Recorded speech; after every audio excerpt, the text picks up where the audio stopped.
feel like, the pinch hitter, the star, twisted his ankle, couldn't come, and I'm the pinch hitter thrown into the game here. But I'm really glad to see all of you. Colleen Patrick Gaudreau, who's a friend of mine who writes about food and diet issues, is a really tremendous speaker. And she became ill, I guess, with a little bit of the flu, and sent me an email. And then I spoke to some of the folks at Compassionate Living, and they asked if I could come up. I was at a bookstore over the last couple of hours, Reader's Books, in Sonoma. And these are the owners of the bookstore who hosted me there.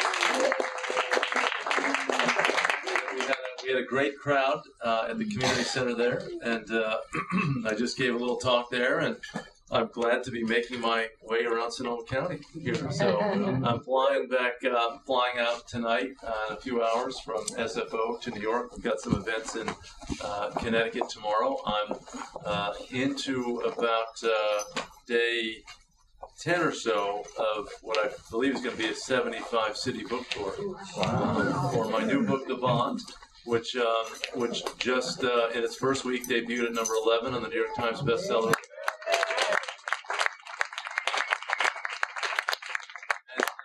And, Compassionate Living, and then being here at the Sonoma County Humane Society. I mean, these are strands of thought that infuse this book. The subtitle, as you can see, is Our Kinship with Animals and Our Call to Defend Them. And I'll just tell you a little bit about the book because food issues and compassionate living are central to this book. That's essentially what this book is about. It's putting our principles into action and living by our values and our sensibilities, not treating them as something far off, not treating them as an abstraction, but something to really animate our daily existence. I wrote this book because I've been passionately concerned about animals and the planet throughout my entire life. I didn't realize until I was 18 or so that there was really a larger social movement devoted to helping animals and improving the circumstances for animals in the environment. I loved animals, and it's a reminder to me as I look back that I loved animals. I was so attuned to their needs. I was empathetic toward them. I was alert to their suffering. But I didn't know about all the hundreds and thousands of organizations that existed. And again, it's a reminder to me that we can never assume that people have perfect knowledge about issues. There are many people going about their daily lives. They're working, they're doing their thing with their family, and they're just not aware of the issues that you all are so cognizant of. Now, in these last 25 years, I think there is much more awareness than there was when I was starting off.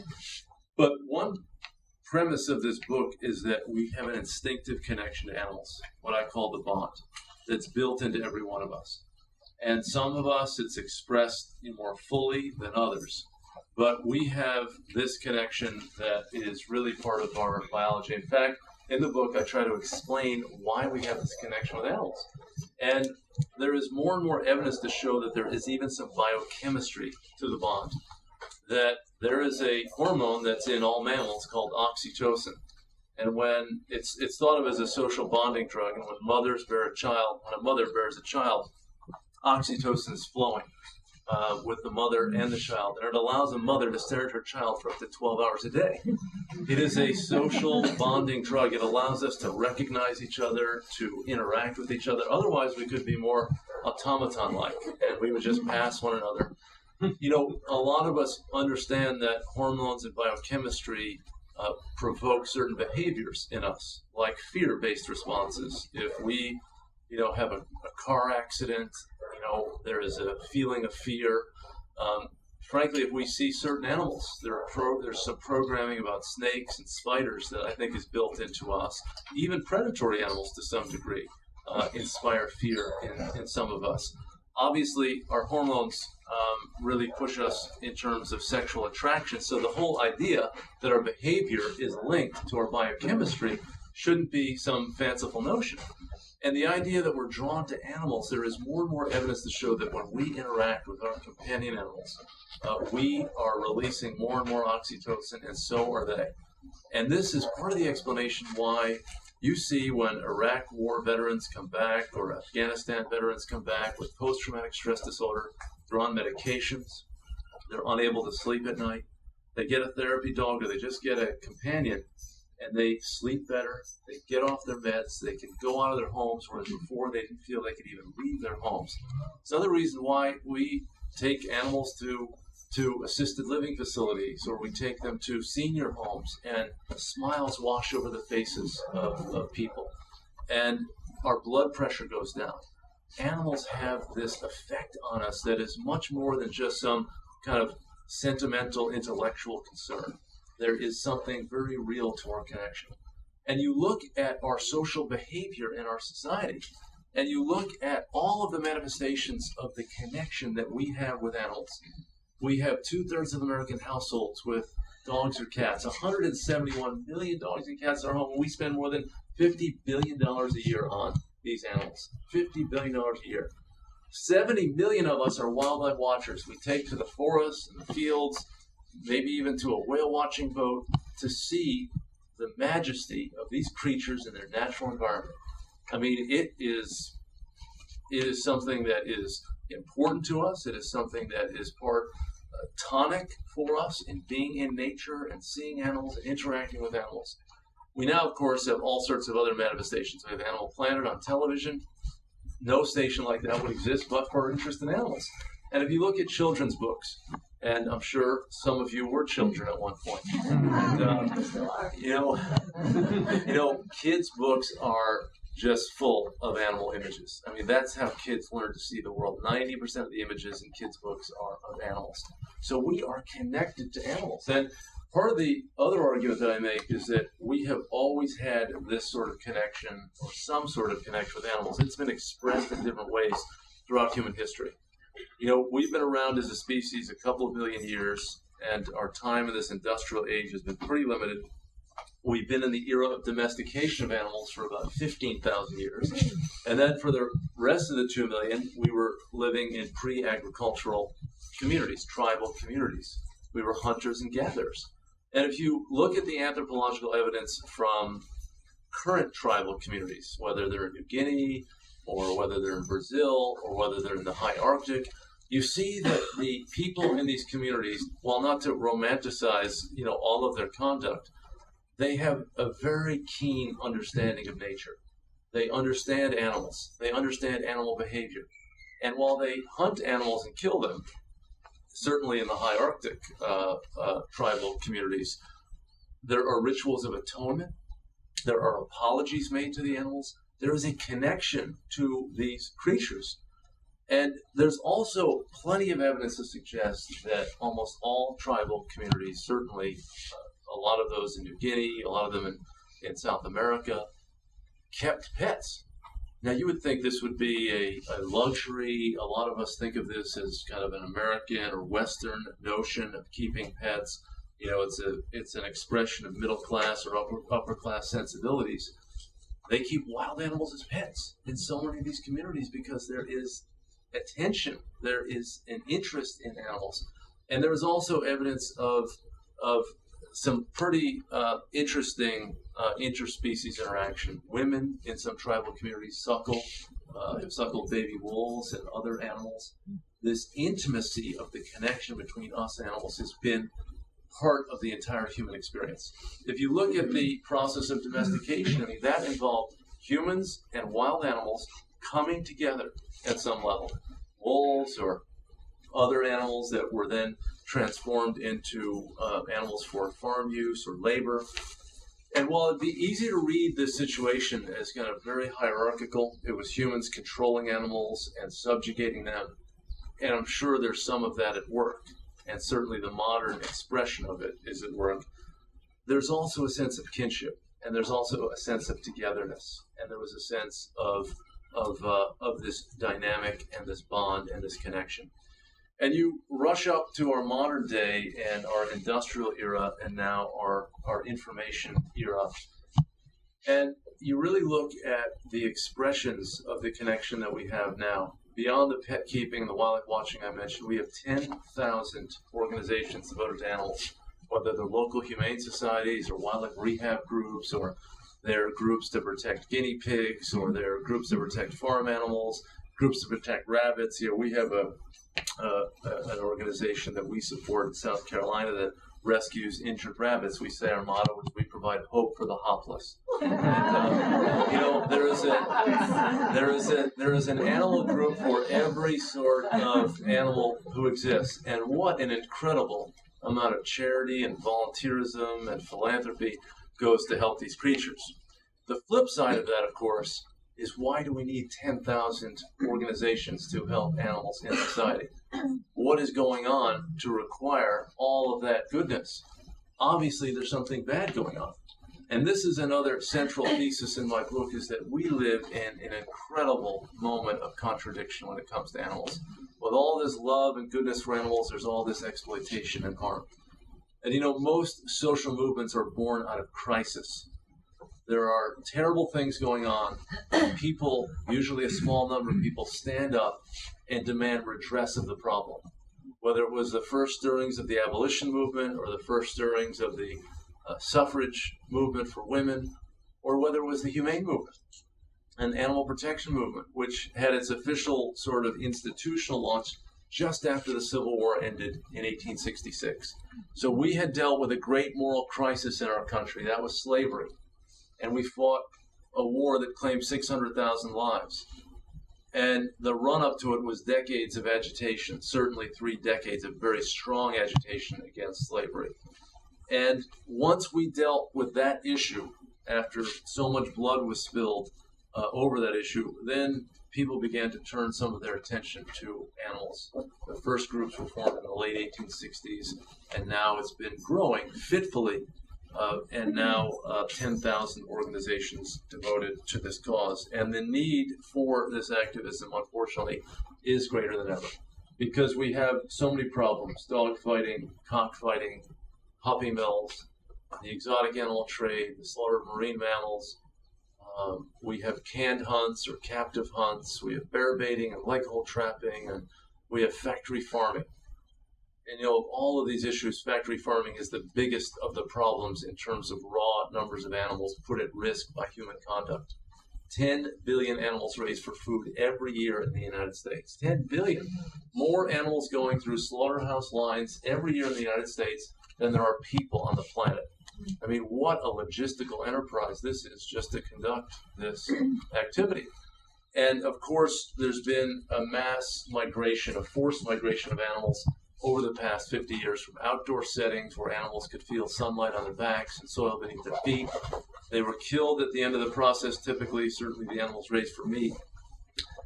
But they at least had a bit of a decent life before that.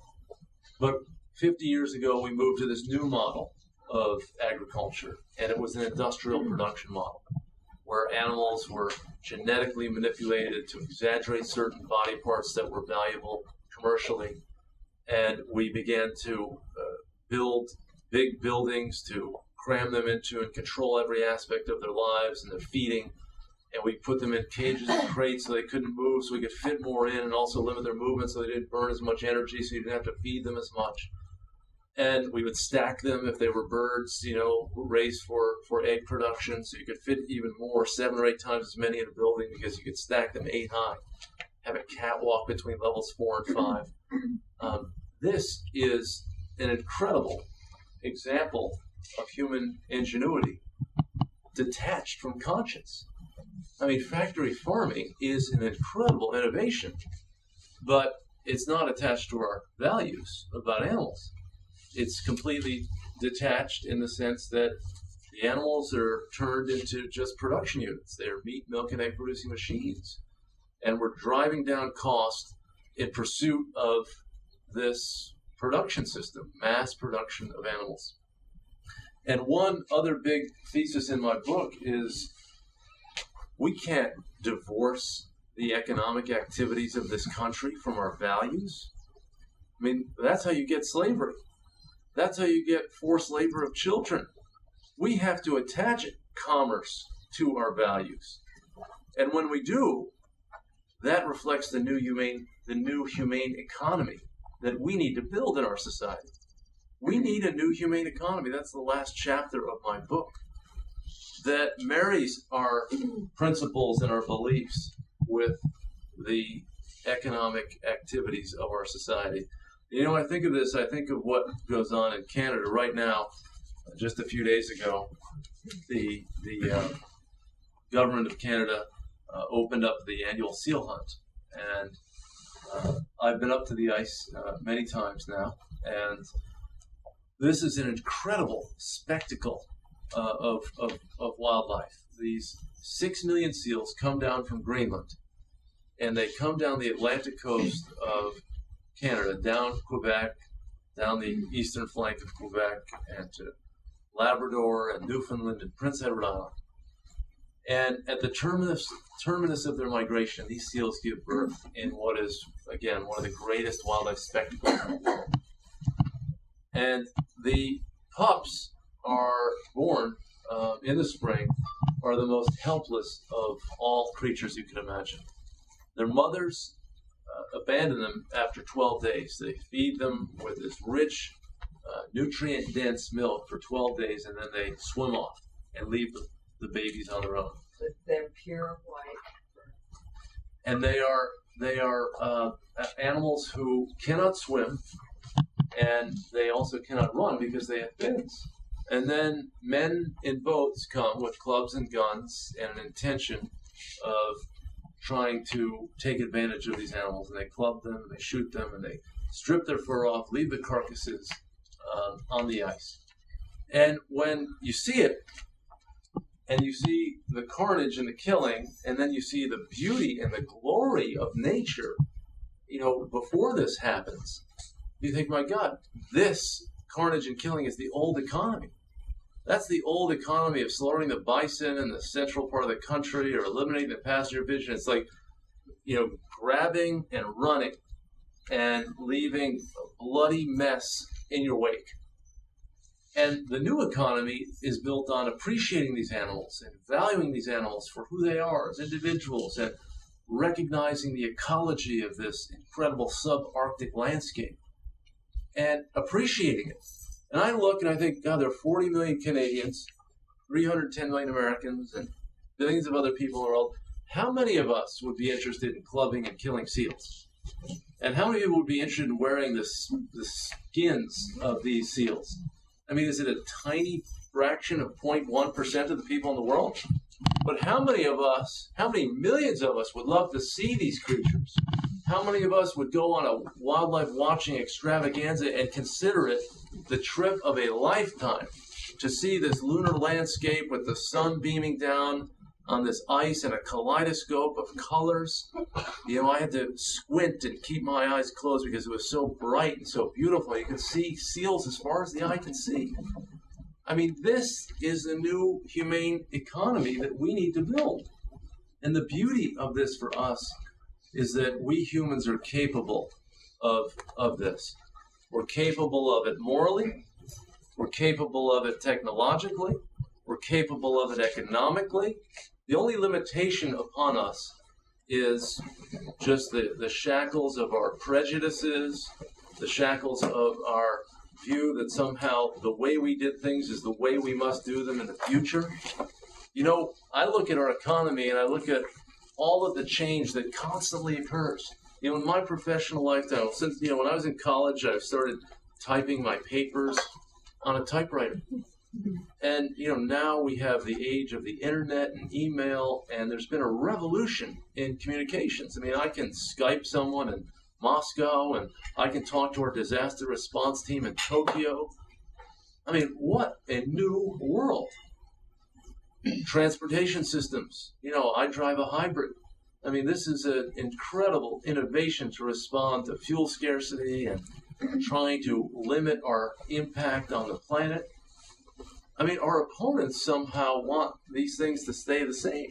Our political adversaries, they say, well, we must do it this way because we've been doing it. It's successful. It's working in our narrow measurement of what's working. And I say, you know, that is an ahistorical view. That is not the way the world progresses.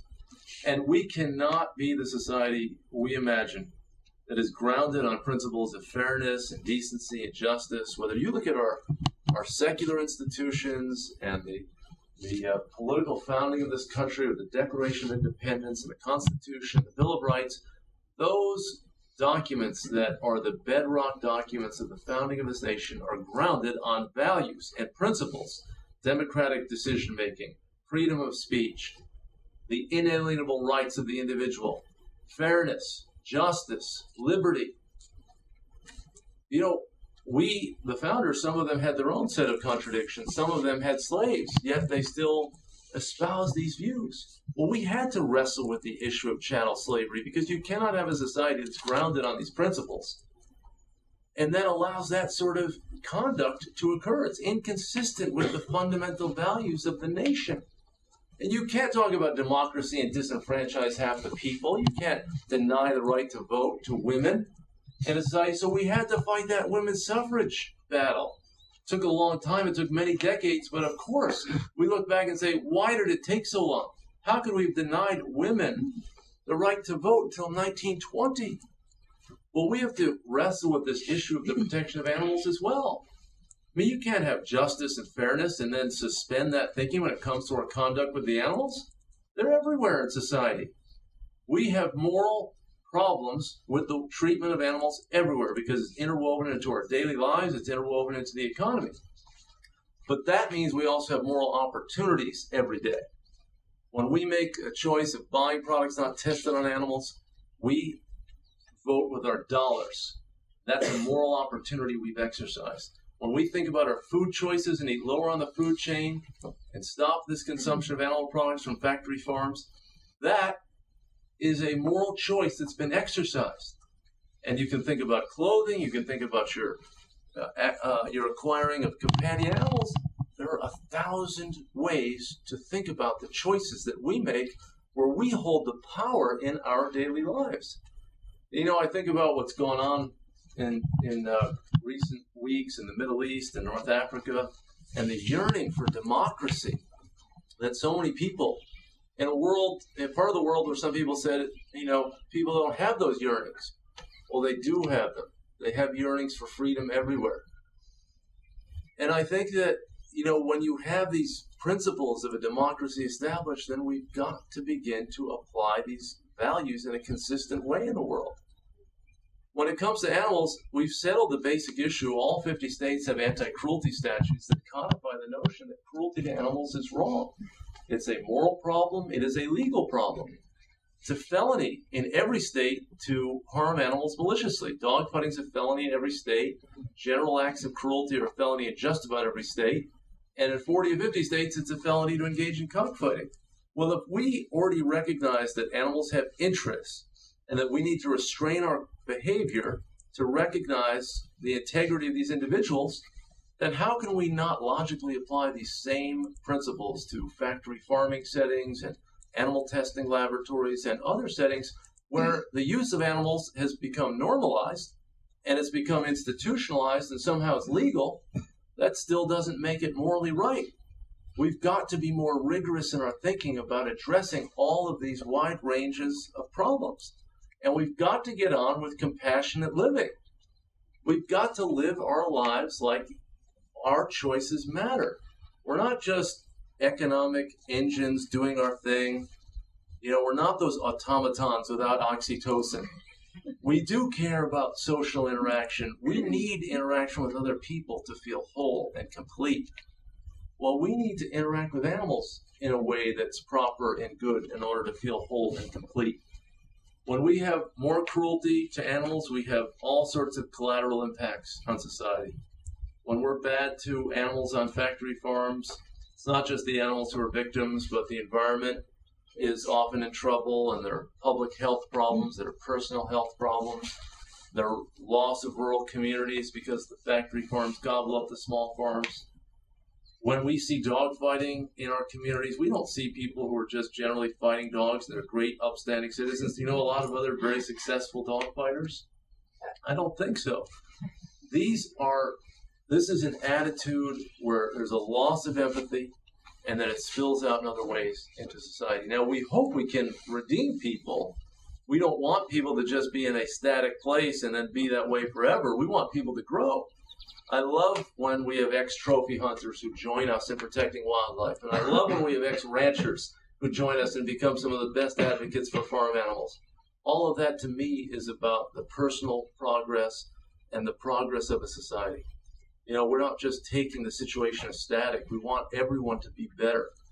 So that's what I talk about in my book, and I really wrote it to have a national conversation about food policy, to have a national conversation about compassionate living, and to help build a better and more humane society. So I'm really grateful for all of you for not being bystanders in this process. You know, there are a lot of people who are living their life and they're not so alert to the suffering of animals. They're not aware of their responsibilities. But it was always a smaller group of people who raised these issues and reminded the rest of society about their responsibility. So it's a very important issue to me. It's a life passion for me. It burns in my heart. It always has, and I know for so many of you it does as well. And at the end of the day, while we have so many challenges and so many hurdles, I think that the winds of history are blowing in our direction. The people who are defending these activities that are so wrong, they're excuse-making and they're rationalizing, and ultimately their arguments are going to break down. Just like when we had a battle here in California over Prop 2 and the confinement, the extreme confinement of veal calves and breeding sows and laying hens, the industry threw all sorts of arguments. They said that, you know, the animals, you know, shouldn't get out of their cages. It's going to be unsafe for them to be out of their cages. And they said that, you know, your food prices are going to go up. And they said that farmers are going to go out of business. Well, the reality is change occurs. And the world must address these issues in an honest sort of way. And when the votes were all counted, more people voted for Prop 2 than they did for any citizen initiative in American history. More votes for Prop 2 than any other ballot measure in history. A lot of people said, well, people won't be concerned about animals, you know, raised in food production. They might be concerned about pets, or they might be concerned about some other creatures, but not those animals. And I think that we all proved them wrong. So thank you all very, very much. Glad to be with you, and be happy to take any questions that you have.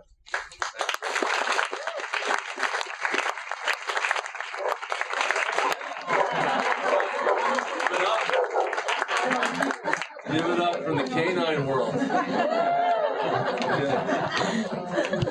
Okay, a couple of questions, and then I'd be happy to sign some books. What was your biggest triumph, do you think, as the CEO of the Humane Society in 2010? And what do you think is going to be a big triumph this year? Gosh, you know, one of the things that's great, one of the reasons that gives me such hope for the future is that we, all of us, not just me, our entire community is racking up so many victories, passing new laws, winning lawsuits, rescuing animals in distress, changing corporate behavior. I mean, I think that one of the big wins in 2010, frankly, was passing this ballot measure in Missouri to crack down on puppy mills. There were 3,000 puppy mills in the state, and basically it's an agricultural approach to rearing of dogs. I mean, these are factory farms for dogs. And that was the number1 state. We passed it. It's under threat and attack now. But that, to me, was a really important win for us. But every day there are new converts, there are new people joining, and that's what gives me a lot of hope. Yes? Do you practice and/or advocate a vegan lifestyle? Yeah, well, I've been a vegan for 26 years now. And I'm 72 years old.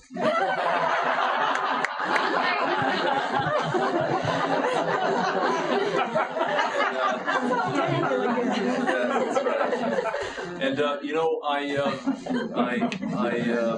don't. Whenever I do interviews and talk about it, it always, you know, comes up. And our political opponents are very focused on my diet. They're always saying that the Humane Society wants everyone to become a vegan. You know, what I say is that veganism and vegetarianism are really outstanding options for animals and for us as individuals. It's great for our health and it's good for the planet. I look at my own experience, though, and while I became vegan when I was 19, I was concerned about animals for many years before that. And I want to be very inviting to people. And I don't want our cause to have a litmus test where you've got to meet a certain set of behaviors or you're not part of it. We're on a pathway, so many of us. Sometimes it happens very fast for us. Sometimes it takes a long time. I also think that, people reduce their consumption, by 10% or 20%. That is also a really important advance.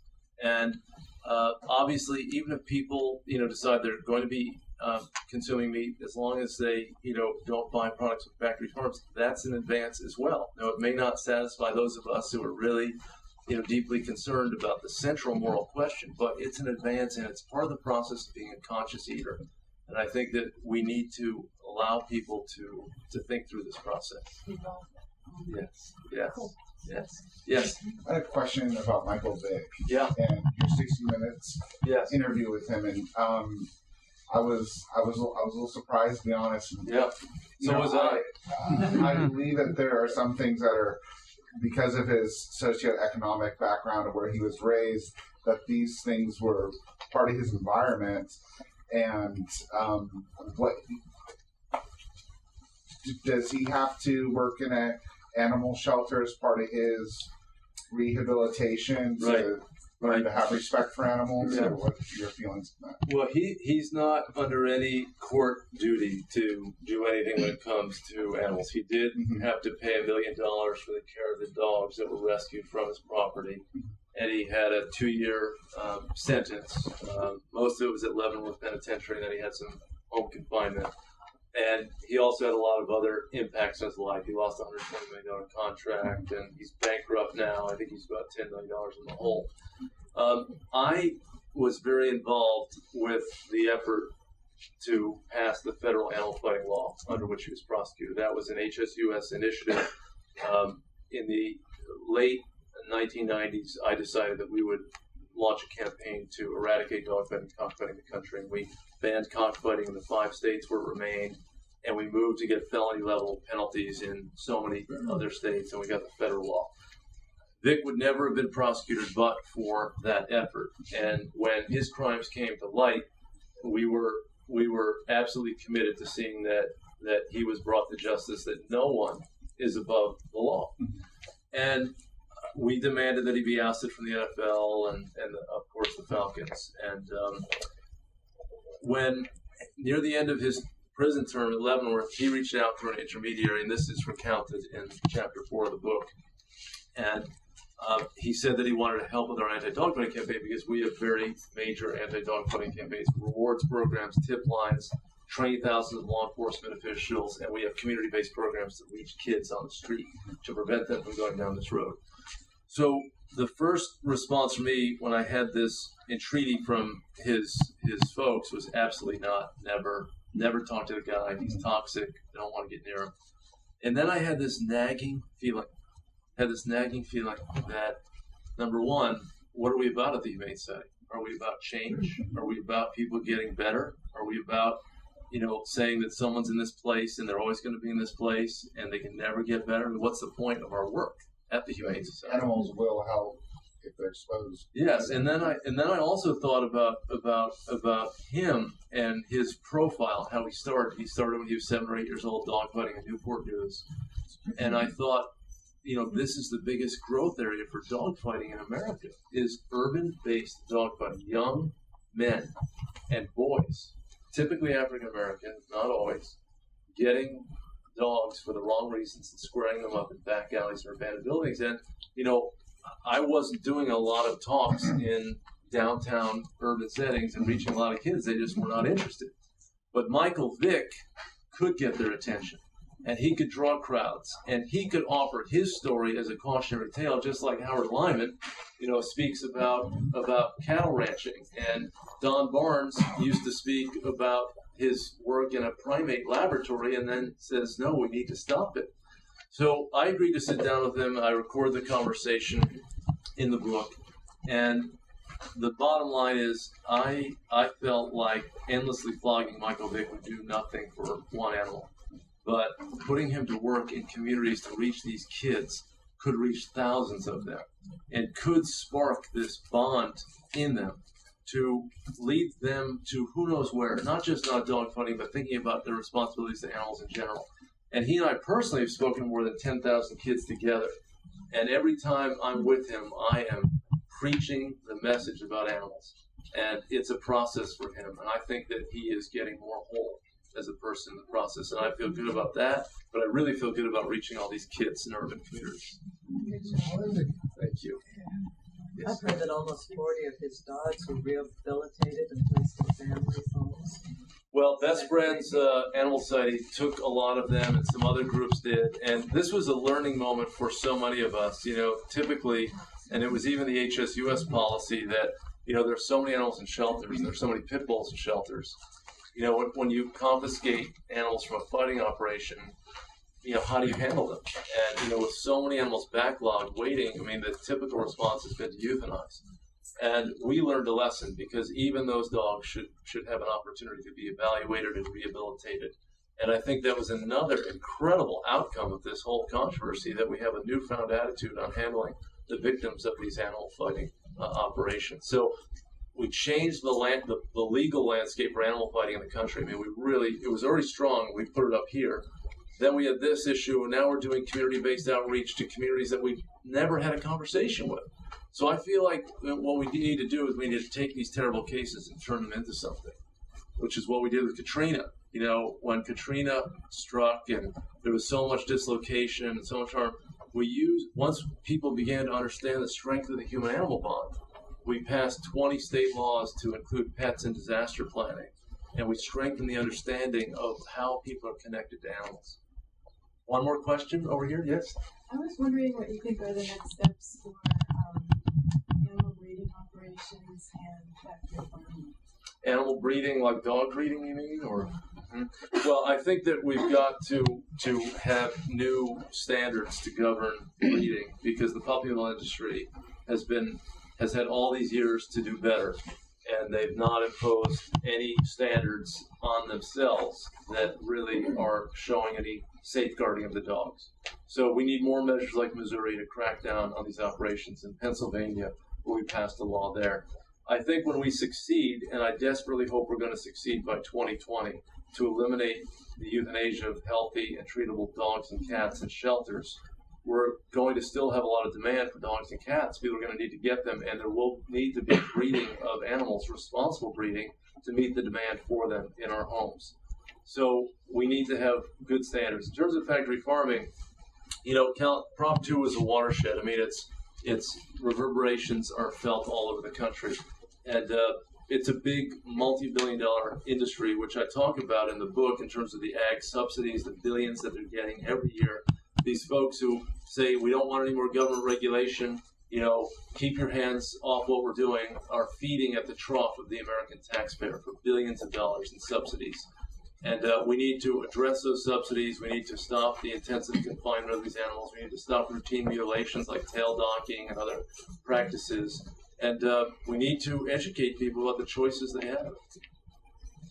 One more question? How about you? Yes. They were both arms very quick. Thank you. Yes. Thanks so much for all that you do. Thank you. One of the things that has always been my dream, even since I was a little girl, do you ever see an animal bill of rights where any animal is viewed, they're individuals and they should have the legal protection, so that whether you're a baby seal or your 6-month-old child, or a frog, or an owl, or a puppy, that those basic protections, do you ever see the day that will be a reality? I do see a statement of principles and a statement of values that can be adopted with respect to animals. I mean, I think anti-cruelty statutes, you know, in their own way reflect that, but in some ways they've been riddled with loopholes by agribusiness and others, right? And I do think that the idea of animals as just things or objects or property, you know, we really need to